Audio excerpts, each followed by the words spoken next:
इसके लिए बहुत पहले की एक कहानी भी बताई जाती है। हुआ यूं कि जब महामानव पूरी तरह महामानव नहीं बने थे, सिर्फ साहिब थे, माने गुजरात के सीएम थे। तब एक रात वो गुजरात के सीएम हाउस में चैन की नींद सो रहे थे। दरअसल क्योंकि उस वक्त वो महामानव नहीं बने थे, इसलिए रात को सोते थे। ये 18 से 22 घंटे काम करने वाला मामला उनके पीएम बनने के बाद शुरू हुआ था। तो हुआ यूं कि साहेब सीएम हाउस में चैन की नींद सो रहे थे। तभी एक जोरदार धमाके की आवाज से साहेब की नींद खुल गई। साहेब को लगा कि सीएम हाउस पर हमला हुआ है और वो बाहर की तरफ दौड़े अचबचाकर। बाहर जाकर वो अपनी बुलेट प्रूफ कार में बैठ गए। अब उनके पीछे उनकी सारी सिक्योरिटी, सारा लाव लश्कर उनके कारों के कैवलेट में बैठ गया, काफिले में बैठ गया। किसी को नहीं पता था कि आखिर माजरा क्या है, लेकिन साहब ने आदेश दिया कि यहां से बाहर निकल जाए। तो उनके आदेश पर बुलेट प्रूफ कारों का यह काफिला सीएम हाउस से निकलकर सड़क पर आ गए। जब सड़क पर आ गए तो साहब ने बताया कि भाई सीएम हाउस पे तो हमला हुआ है। अब इस खबर से सारी सरकारी मशीनरी में हड़कंप मच गया, सारी सिक्योरिटी एजेंसी सक्रिय हो गई, फौरन जांच हुई। तो पता चला कि सीएम हाउस के पास कोई नेशनल हाईवे था और वहां से गुजरते हुए एक ट्रक का टायर फट गया था, जिसकी धड़ाम की आवाज से डरकर साहब सीएम हाउस छोड़कर भाग लिए। और ये कोई झूठ नहीं है, ये रिकॉर्डेड बात है, ये आपको पुलिस की डायरी में रिकॉर्ड मिलेगा।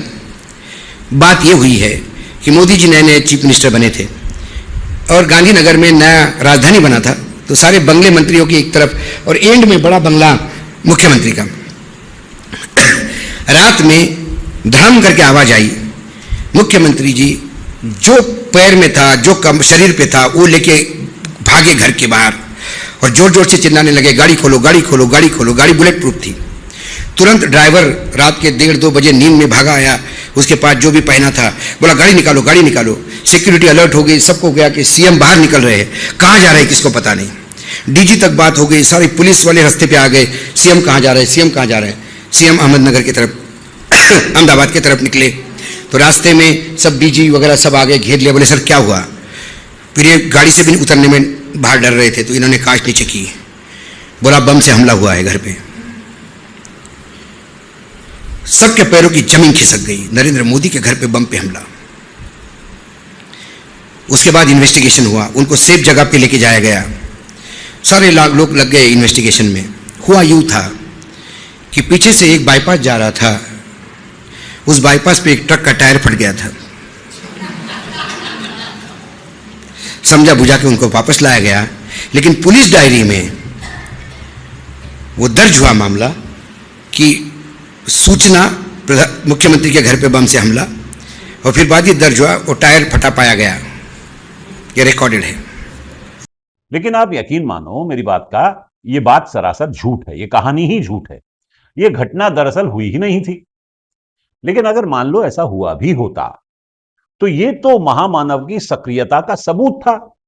यानी महामानव सोते हुए भी कितना एक्टिव रहते हैं। पर इस कहानी पर यकीन करके महामानव पर डरपोक होने का इल्जाम लगाना सरासर गलत बात है।